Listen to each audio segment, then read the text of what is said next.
Hello, everyone. My name is Jim Staley. And again, we are here to look at evidences of God. We have been looking at them, and we have gone through the first part, which was evidences of life. This here is evidence of God, part two in nature. It's evidences in nature. The last lesson, we started looking at evidences of God. There are 5 areas. One, life. Like I said, we looked at that last time. And today we're looking at nature. That's 2. Third will be history. We'll look at evidences of God in history. We'll also then go to number 4, evidence of God in prophecy. And the last one, evidences of God in science. We know uh, that all these 5 areas, and that there's a few other areas that we can see, that God makes himself very evident. We're going to look at these 5, and we started with life. We have so much available to us just in this life itself to know there is a God. There is evidence that God is at work in our lives. We can see his work and know his ways just by observing what happens in daily in our lives. Today, we'll look at evidence in nature. This is one of my favorite subjects. When we consider the words written in Romans 1:18 through 25, the fruit of those who remain carnal can bring upon themselves their own demise. The reason and results are given in Romans 1:18 through 25. And I'll read that to you. It says, "For the wrath of God is revealed from heaven against all ungodliness and unrighteousness of men, who suppress the truth in unrighteousness, because what may be known of God is manifest in them, for God has shown it to them. For since the foundation of the world, his invisible attributes are clearly seen, being understood by the things that are made, even his eternal power and Godhead, so that they are without excuse, because although they knew God, they did not glorify him as God, nor were thankful, but became futile in their thoughts, and their foolish hearts were darkened. Professing to be wise, they became fools and changed the glory of the corruptible God into an image made like corruptible man, the birds and 4-footed animals and creeping things. Therefore, God also gave them up to uncleanness, in the lust of their hearts, to dishonor their bodies amongst themselves, who exchanged the truth of God for the lie, and worshipped and served the creature rather than the Creator, who is blessed forever. Amen." Many animals bring out the evidence that we are a creation of an incredibly intelligent Creator. Even we, as human beings, shout divine creation. We can start way back at the beginning. There in Genesis 1:11 through 13, we learn that every living thing produces after its own kind. Trees produce trees, birds produce birds, animals produce animals, and man produces man. Genesis 1:11 through 13, this is within the first few days. Then God said, "Let the earth bring forth the grass, the herbs that yield seed, and the fruit tree that yields fruit according to its kind, whose seed is in itself on the earth." And it was so. And the earth brought forth grass, and herb yields seeds according to its kind, and the tree that yields fruit, whose seed is in itself according to its kind. And God saw that it was good. So the evening and the morning were the third day. As much as Darwin tried to use science to disprove God, science and nature uphold God. One scientist who started out as an atheist and tried to disprove God actually became a Christian. Thankfully, he was honest enough to accept his own findings. His name was John Clayton. He was a high school science teacher that wrote several books about his findings. He has also made videos that are visible on YouTube. His series, "Does God Exist?" has many scientific examples and findings that prove God exists. Another, Gary Fowle, wrote this, talking about David. He says, "David composed Psalms 19:1 and 2 long ago. The heavens declare the glory of God, and the firmament shows his handiwork. Day unto day utters speech, and night unto night reveals knowledge." This is a non-scientific declaration that the skies speak to us of God's character. Reformation leader John Calvin offered this commentary: "When a man, from beholding and contemplating the heavens, has been brought to acknowledge God, he will learn also to reflect upon and to admire his wisdom and power as displayed on the face of the earth. not only in general, but even in the minutest plants. In other words, by simply pondering the heavens, our eyes may be opened to the reality of God, and it is then that we will see His hand, His presence in all aspects of nature. These reflections may be a reminder that a key event in perceiving God in nature is at work in the Holy Spirit, a divine communication that gives us eyes to see. Sharing the gospel of Jesus in our scientific age will always involve an invitation to accept a supernatural reality and to acknowledge that God is responsible for all that scientists study. When we are going to look at several findings, even the idea of the value of noise and the lack of it within the scriptures show the work of God. This here is an article posted December 2nd about the Escape Human Noise by John Clayton. I've always been fascinated, and sometimes Jesus wanted to be by himself, away from the crowds and even his disciples. He was God in the flesh, but he needed to escape the human noise. There are times in my life when I just want silence. There is an island on Saganaga Lake in Ontario where my family built a cabin. I have always loved going there because all you can hear is the wind and the waves. Again, this is John Clayton. The December 2020 issue of Scientific American carried an interesting article about human noise. Amazingly, human noise produces seismic vibrations that can be measured by instruments as deep as 400 meters below the Earth's surface. Scientific studies of seismic vibrations in 172 locations worldwide shows that when the COVID-19 pandemic hit, the volume of human noise fell by 50% in some places. In rural areas, the noise level depression was even lower. Before the COVID-19 pandemic, the human noise level fell on Sundays, but it has declined and stayed depressed since the pandemic began. When you add up the noise of trains, buses, planes, and cars, the noise level is very high. It is not enough to cause an earthquake, but it does have other effects. Noise has a role in the Old Testament. In Joshua 6, we see the noise played a role in the fall of the walls of Jericho. Many passages talk about various noises in a variety of situations. Some passages emphasize the need for quiet. Psalms 46:10 says, "Be still and know that I am God."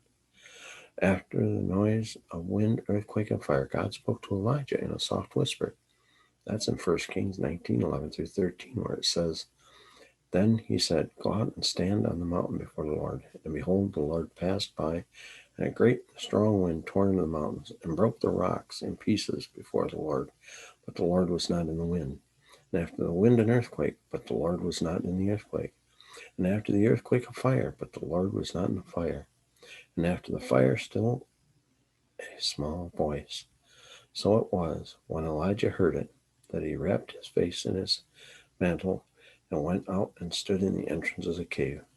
Suddenly a voice came to him and said, What are you doing here?" In the New Testament, Paul commends the Christians who study to be quiet and to do their own business. That's in 1 Thessalonians 4:11. All of us need to escape the human noise of this world and have a quiet time to focus on God and quietly glorify Him. So, with such a simple thing as listening to a quiet time and place, being able to distance yourself from daily distractions, this can give evidence to a wise master builder. God, He has given us the ability to hear. He has given us the ability to control the noises we hear. He has even made it so that we need to take time to separate ourselves from that noise. The strongest evidence of intelligent design is the human body and DNA itself, as it applies to all life forms. DNA was originally defined as a substance in the 1860s by a Swiss chemist. It was identified as a double helix in the 1950s and studied intensely ever since. DNA has shown the complex programming it takes to support life. Life is not simply evolving blobs of matter, but closely programmed clouds codes in a DNA sequence. It's like millions of lines of computer programming. Computer programming like this does not happen by accident, no matter how long you give it. This intelligent design requires an intelligent designer.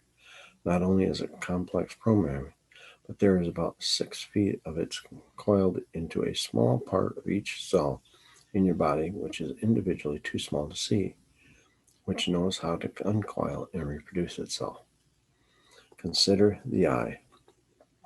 Amazing cornea eyes are among the great challenges to those who insist that unguided naturalistic evolution creates all things. Eyes are complex devices that display engineering design skill. Each animal has eyes well designed for the life they live. That is certainly true of the amazing human eye.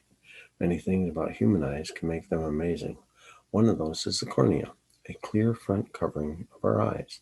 Corneas must be perfectly clear to allow light to pass through for an unobstructed view of the world around us. Because of the need for complete transparency, they have no blood vessels. Our corneas get their nourishment from the aqueous humor, the liquid inside the eye, and the tear fluid on the outside. They get oxygen from direct contact with the air. Corneas must be designed to fit a curving surface full of fluid, which maintains a critical pressure inside the eye.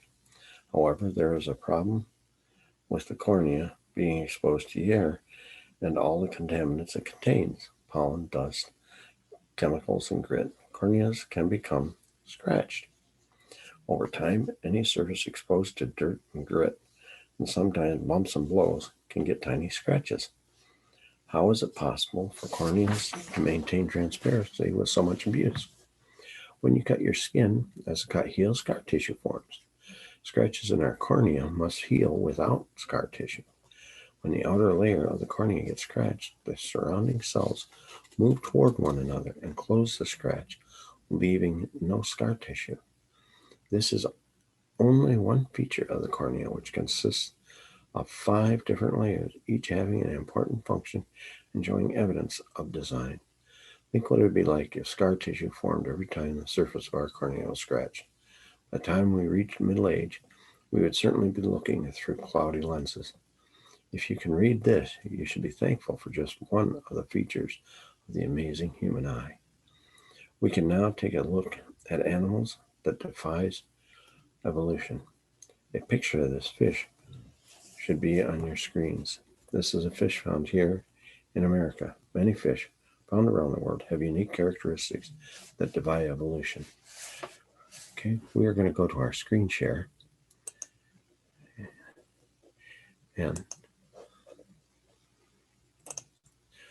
this here was the eye that we had just talked about. And again, that cornea. Cornea is right there, that outer part that we talked about, how magnificent.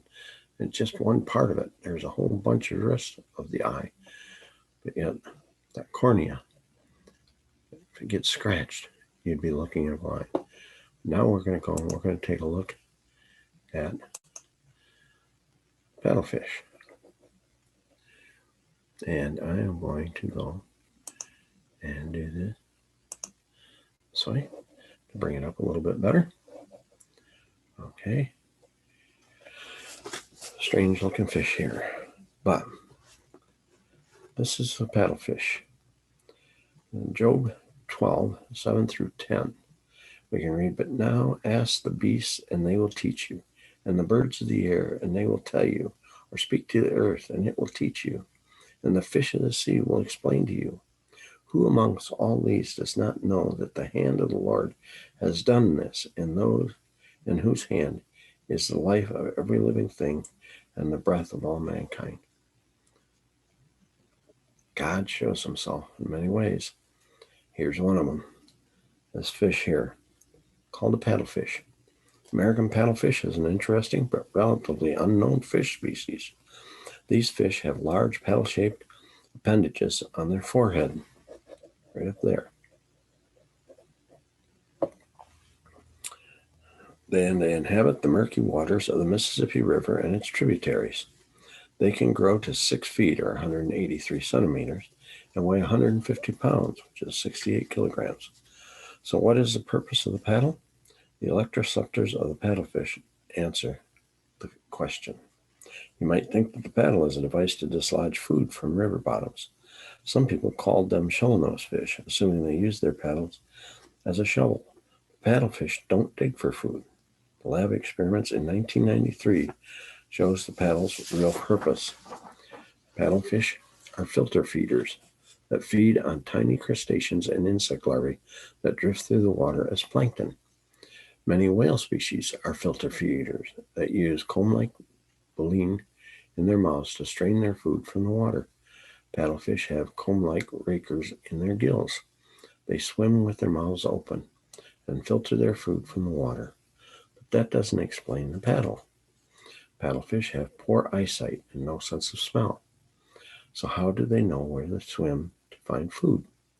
The paddle is covered with tens of thousands of electroceptors that can sense extremely minute electric fields. Plankton emit signals that are similar to what doctors measure in electrocardiograms. Paddlefish use their electroceptors to detect those signals and locate the plankton, even in murky waters.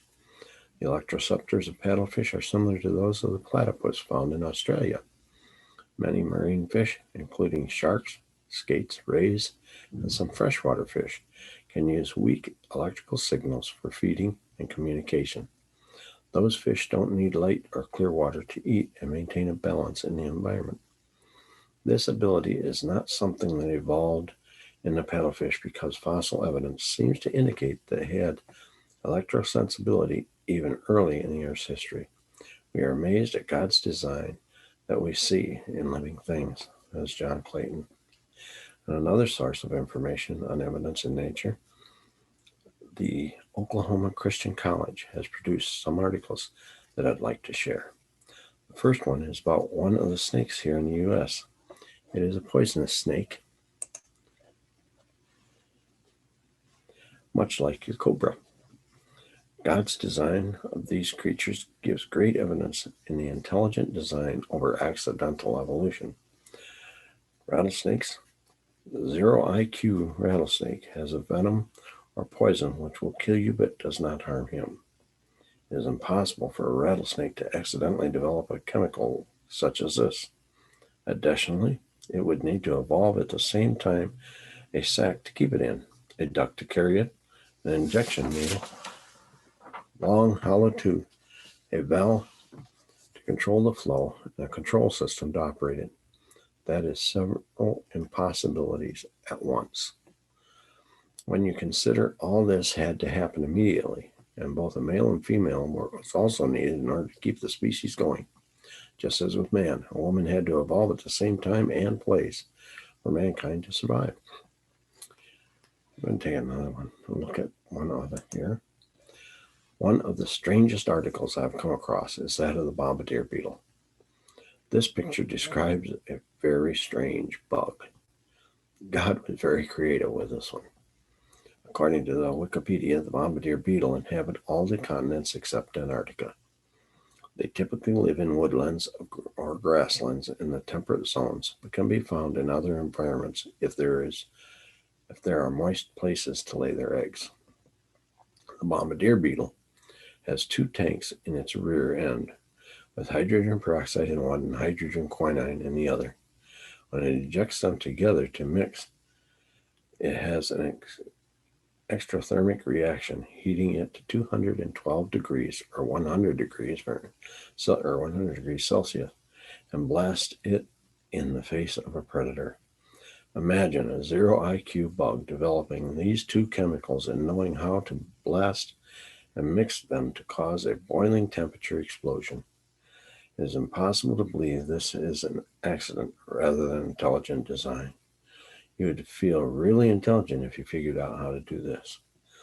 Our next example of evidence of God in nature deals with a passage in Job. Job 38:22. It reads, "Have you entered the treasury of the snow, or have you seen the treasury of hail?" Glacier National Park In Job 38:22, God refers to the treasure of snow and the treasure of ice. In Job's day, that may not have meant a lot of sense. Even today, most people are not aware of the role glaciers play in our lives.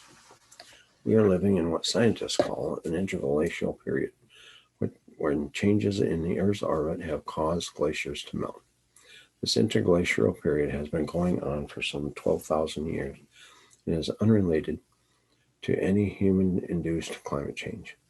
When scientists find evidence of forests, other life forms, and human remains under the ocean's surface, we can be sure that the sea level has been very different in the past. Water molecules are designed in a way that allow glaciers to exist. A glacier is not a block of ice.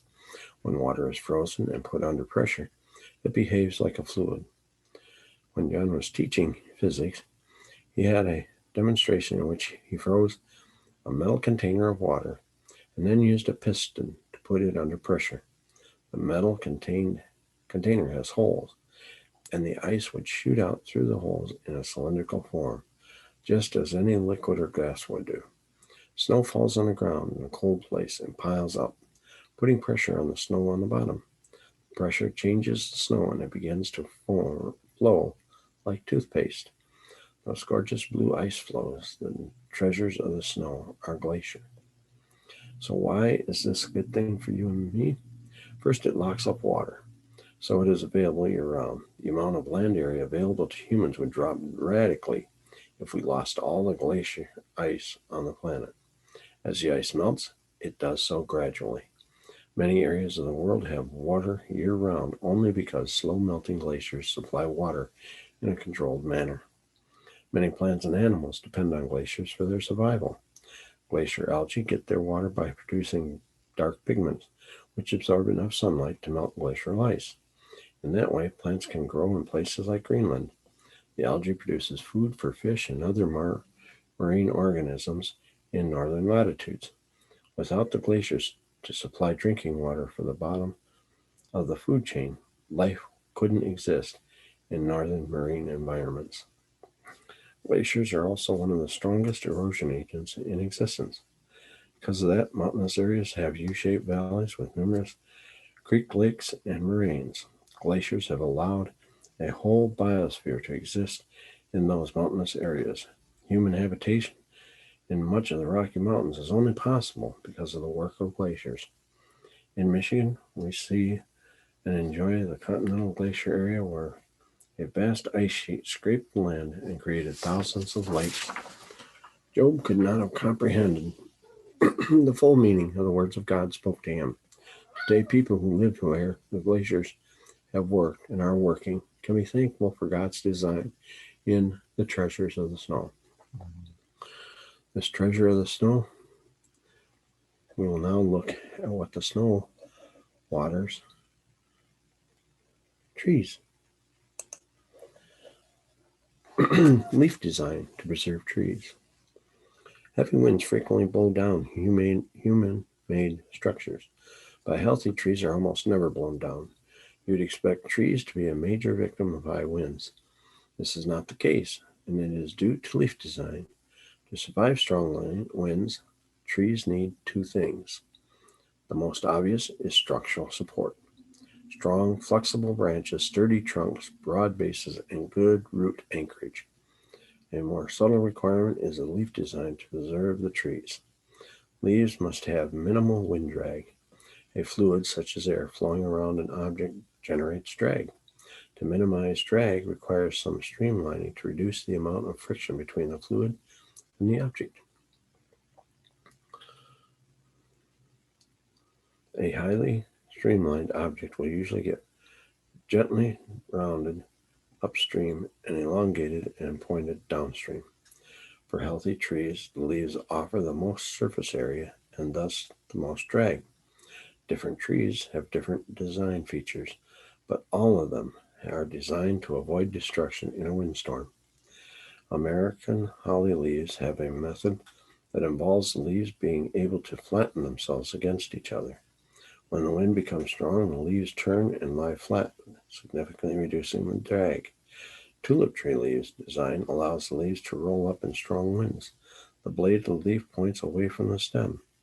As the wind blows against the leaf, it forms a cone pointing upward at the stem. The blade forms the broad area of the cone away from the wind direction. The higher the wind, the tighter the cone, and the less the wind resistance. Black locust leaves similarly roll together to produce a cylinder. Each of these designs depends on the property of the leaf. If the leaf were too stiff, they could not assume the right geometry. The flexibility of their stems has to be high, and the surface of the leaf must be carefully designed and restricted. You can argue that natural selection does all the designing, and that given enough time, it will select the proper shape. But remember, the changes in climate mean you do not have infinite time to produce the process. God's engineering wisdom gave us leaf designs to allow the longest season for each tree. Sit in your backyard on a breezy day and watch what the leaves do to preserve that tree you prize so highly. If that is not enough, consider this tree. See the leaves on this one. Now look at this thing. Not talking about leaves. This is the dynamite tree. Plants use a wide range of methods to spread their seeds. Some plants have seeds encased in a shell or fleshly bundle that various animals, including humans, like to eat. We are all familiar with the nuts and fruits, but the basic design of these foods is to spread their seed. They live in an area where poison ivy is a real nuisance, and getting rid of it this year will not be stop it from being a problem next year, because birds eat the berries and replant the ivy all over our property. For good or bad, plant spreads their seeds. Plants that shoot their seeds use one of the most interesting methods of seed dispersal. The seed pod in the picture is of the sandbox tree, Hura crepitans, nicknamed the dynamite tree, because of the explosive way the pods burst open. In the segment of the pod, the outer and inner layers grow at different speeds. This creates tension as the surfaces push against each other.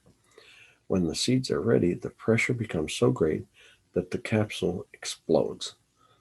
The sections that were initially convex rapidly flip to concave in a process known to engineers as snap buckling. That explosion can shoot the seeds 100 feet or about 30 meters at speeds of 160 miles an hour, which is 257 kilometers an hour. Some of us remember jumping discs we had as children. Two metals were fused together with metals having different coefficients of linear expansion. If you rubbed the side of the disc with your finger, making it warm, it would expand, and you could bend it. So the disc had tension produced and held by the expanded metal. As the disc cooled, it would eventually snap back to its original shape, causing it to jump in the air. Measurements of snapping plants show a G-force of 2,400 Gs. Fighter pilots can handle about 9 Gs before passing out. A wide variety of designs allow plants to shoot seeds or snap shut to trap food. Plants spread their seeds by many amazing mechanisms God has built into them, and which scientists are still trying to understand. We're going back and we're going to take a look at the next thing. When we consider how our present shipping lanes and our weather forecasts are all from Scripture, God reveals himself to us. The paths of the sea in Psalms 8. There in Psalms 6 through 8 we have, and you have made him to have dominion over the works of your hands. You have put all things under his feet, all sheep and oxen, even the beasts of the field, the birds of the air, and the fish of the sea that pass through the paths of the sea. All these little arrows here are currents that we know of now in our ocean. It's what helps keep up here in England warm by coming from the south and flowing up, and then it cools as it comes on across. It picks up more heat as it comes back. Same way here. Cools off in Africa, and it picks up and leaves in that way as it comes on down here to the end of South America. They can have a little warmer temperatures there. Same way with over here with you and that. You have the currents that come across the Pacific, and it manages to keep the eastern portion here cool. Your currents are right in here. But as we can see, Matthew Murray in 1806 to 1873 is considered to be the father of oceanography. His book on oceanography was considered a basic text on the subject and is still used in universities. He is known as the father of modern oceanography and naval metrology. He is also called Pathfinder of the Seas and Scientist of the Seas. Matthew Murray was born in Virginia and lived in Tennessee until he went to sea at age 19. Murray is most famous for his discovering the paths of the sea or the ocean currents. During a severe illness, when he was on the bed for some time, he asked his son to read the Bible to him. While listening to the book of Psalms, he noticed the expression paths of the sea. Upon his recovery, Murray took God at his word and went looking for these paths. Murray loved God's word and he believed the Bible and was accurate. The Bible was accurate in everything it says, so he set out to find these paths. When Murray discovered was the ocean currents, a continuous, directed movement of seawater in specific pattern. This discovery and mapping of these currents led to considerable development in oceanography. Even though man had used currents for sailing for centuries, these currents were never known to exist as ocean currents until the 1850s. But the Bible declared the science of oceanography 3,000 years ago.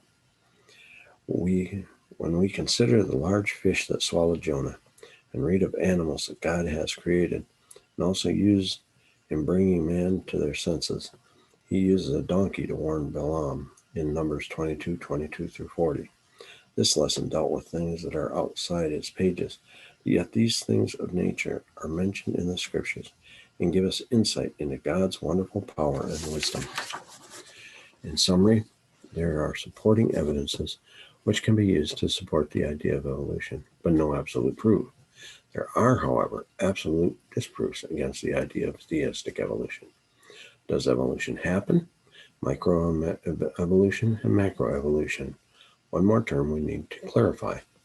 Does evolution happen? Certainly it does. But what does that mean? Microevolution is a change within a species, such as if you feed people more, they become larger. It is a variation of the same thing rather than a new component. Macroevolution is a design of a new component. Microevolution would be the change a bird's beak size to fit a situation. The invention of the eyes or a beak by evolution would have been macroevolution. Microevolution happens. Macroevolution does not happen. An eye cannot be designed by chance mutations. That they can say that it happens does not mean it's true. There is no mechanism for accidentally designing an eye. There is grandeur in the view of life, with its several powers having been originally breathed by the Creator into a few forms or into one, and that while this planet has gone cycling on according to its fixed law of gravity, for so simple a beginning, endless forms most beautiful and most wonderful have been and are being evolved. Scientific studies of the earth and life on earth not only show how things work, but they also show the beauty in everything we examine. When we think about the wavelengths of visible light that allows photosynthesis and the way that the same light displays the color of leaves in the fall, we marvel at the choices that make it possible.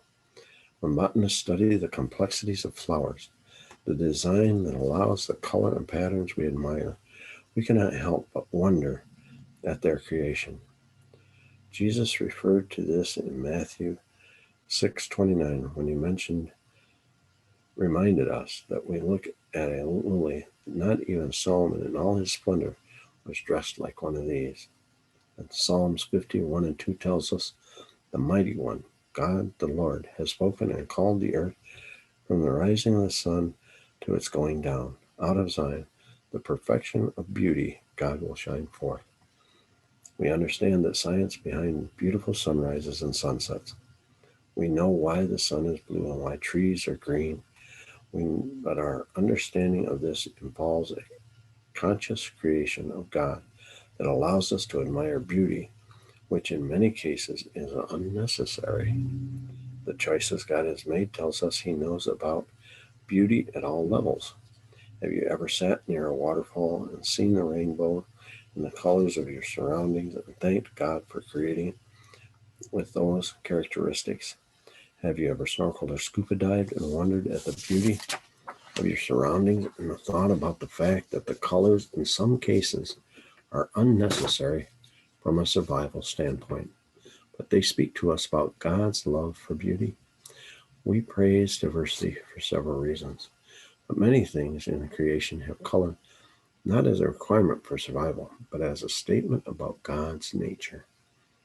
After 507 pages, about 212,000 words, this is the last statement in Charles Darwin's The Origin of Species, in which he has been called the Bible of Evolution. He agreed even his evolution could not have started without God. Our next lesson will be on history and the Bible. I hope you have enjoyed this lesson as much as I did putting it together. The Bible holds many truths and evidence of God that we will look at in the next few lessons. Thank you for tuning in, and I'm going to stop the screen share, and we will see you next time. May God bless you.